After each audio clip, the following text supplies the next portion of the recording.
Hello everyone, welcome to this month's Coffee and Craft chat, podcast, waffly thing, whatever you want to call it. You're wonky, 1 second. But we like wonky though, so that's fine. This month we're going to be talking about perfectionism or overthinking or just the general over-faffing instead of getting things done and finished. But before we get into that, it wouldn't be a Coffee and Craft if I didn't share my crafts with you. It's finished! For anyone who's been following me for a period of time, specifically May of last year, you'll have seen that I was working on this. We won't look too hard at the cuffs.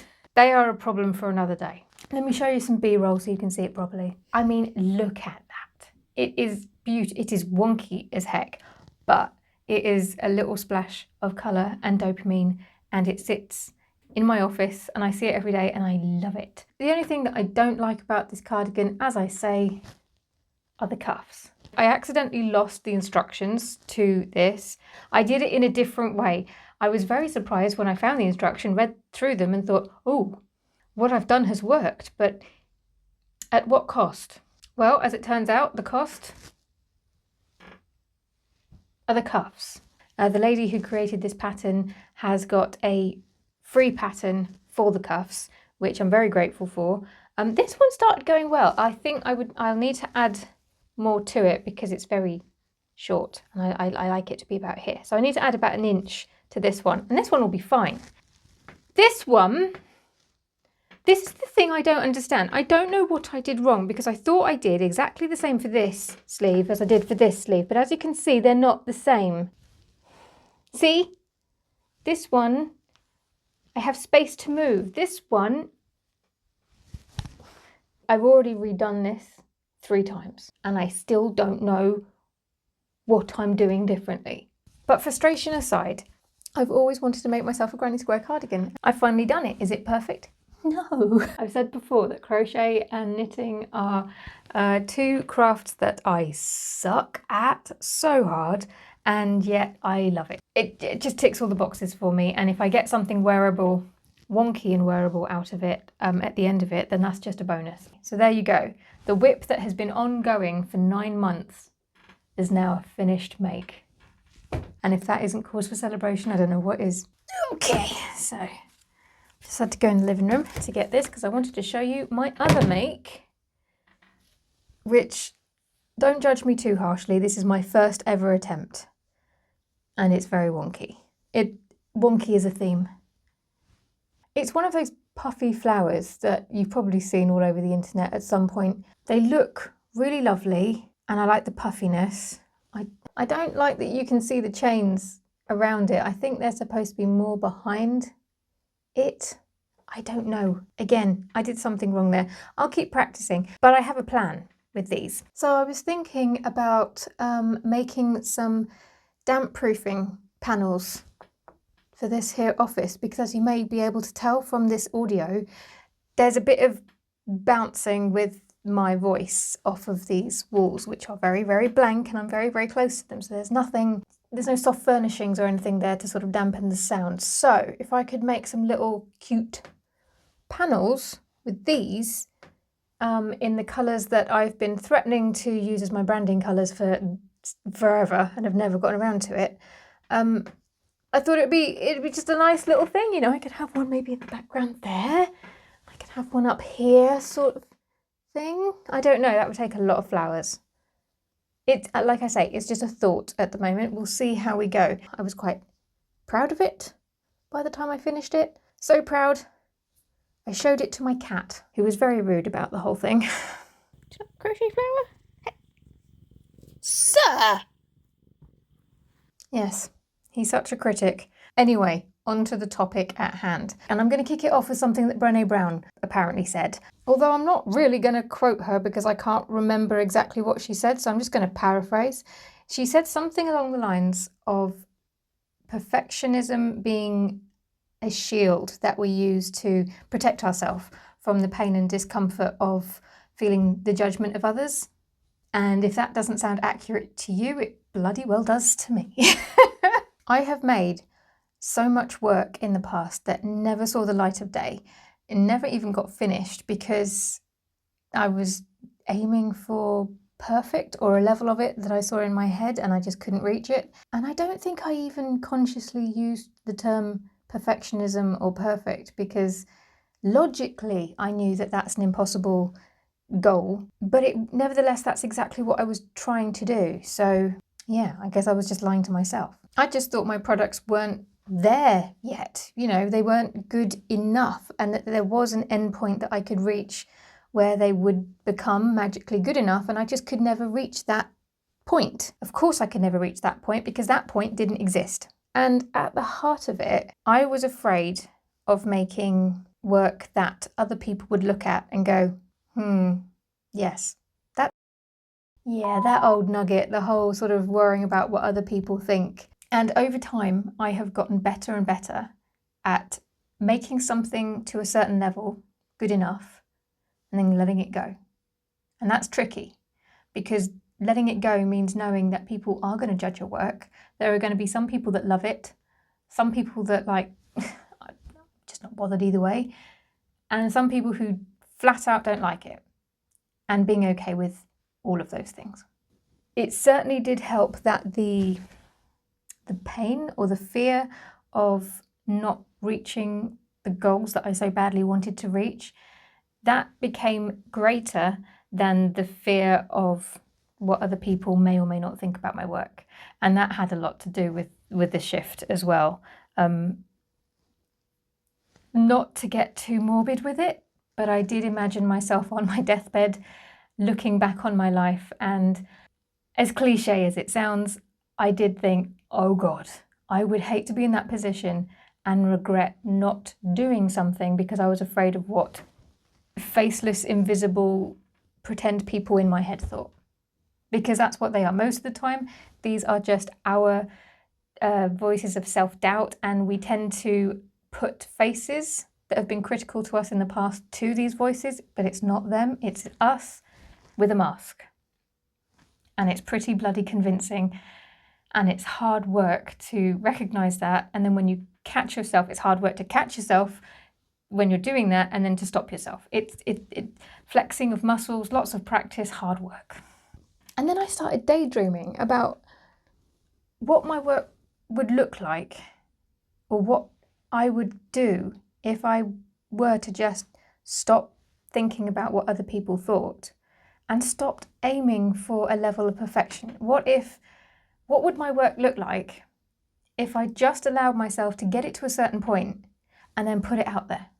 And we are, as a society, it's drilled into us to always do our best, always be perfect, always give 110%, which is a phrase that you can't give more than 100%. Stop making it more than 100%. That's it. That's the whole point of percentages. You cannot give 110%. Stop saying that. That's my little rant for this week. Oh, and thinking about it now, actually, there was an awful lot of unsubscribing and unfollowing, because I'm thinking at the time that I went through this, I was more on Instagram than anywhere else. So there was a lot of unfollowing of accounts that I was watching for inspiration and to feel part of a community, but that ultimately made me feel a bit crap because I would look at them and think I can never be that good. And as much as I like the people behind these accounts, I had to be strict with myself, and so I would unfollow them.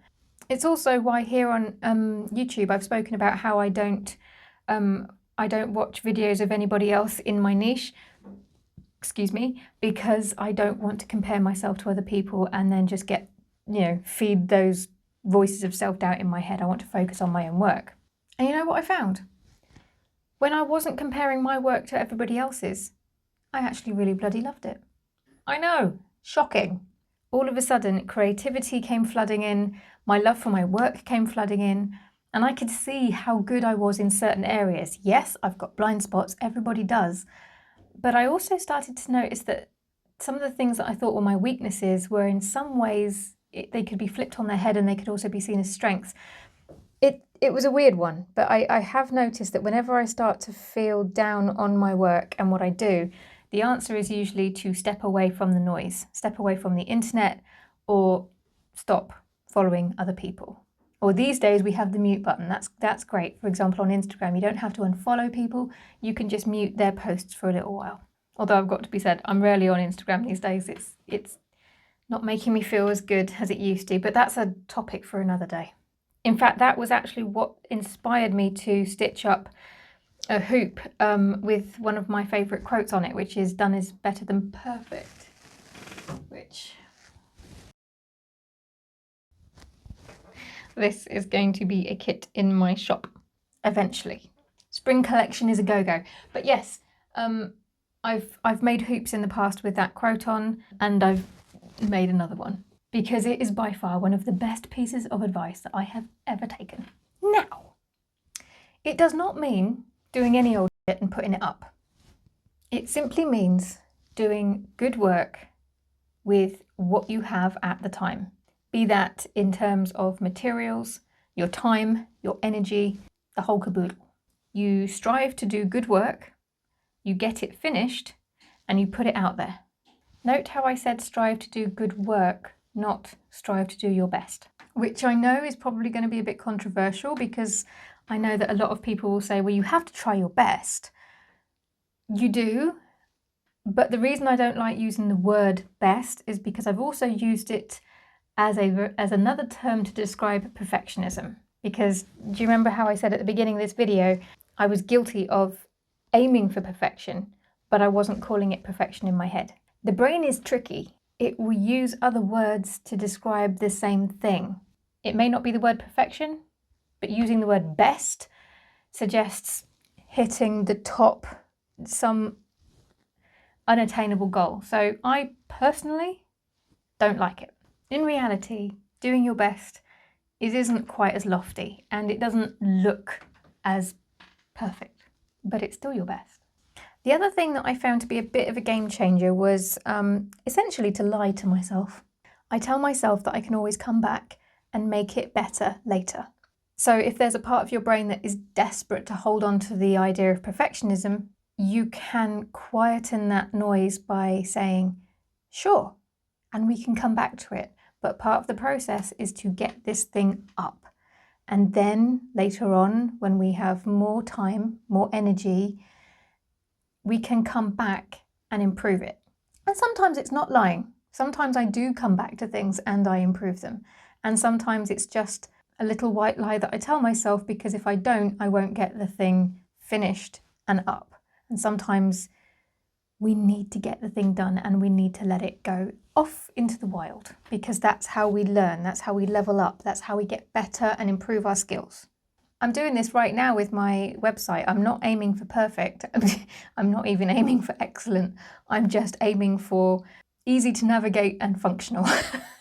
But, and I won't be lying to myself, this is genuinely what I'm intending to do, is once it is finished, I'm then going to make it live and then I will come back to it and improve it as time goes on. I still won't be aiming for perfect, but I will be aiming for better.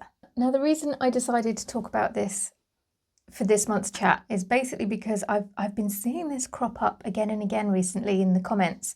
So I know some of you watching will have similar feelings or at least be in a similar situation where you're struggling with this lofty goal of perfect or the best that you can do. And I strongly urge you to perhaps consider ditching that, because it might actually be holding you back. It might actually be the thing that's stopping you from doing really good work. So while it might sound scary or even like a bit of a cop-out, I do invite you to, whatever it is that you're currently working on, get it finished and get it out there. And tell yourself that you can always come back and improve later on, because you can. Remember, like me and my website, you can finish it and you can get it out there and then you can come back to it later and improve and continuously improve. It's like stepping stones. You can't leapfrog from the start to perfect or the nearest to that you can possibly get. Sometimes you got to get there in little increments, and maybe the first increment is getting the bloody thing done and out into the world. Now, if you like this video, you might like this one, which I did on something similar but different, self-sabotage. It seems that us humans, if we're not busy holding ourselves back with perfectionism, we're busy stomping all over what progress we have made with self-sabotage. Because being human is stupid. But there is coffee, so life is good. I'll see you in the next one.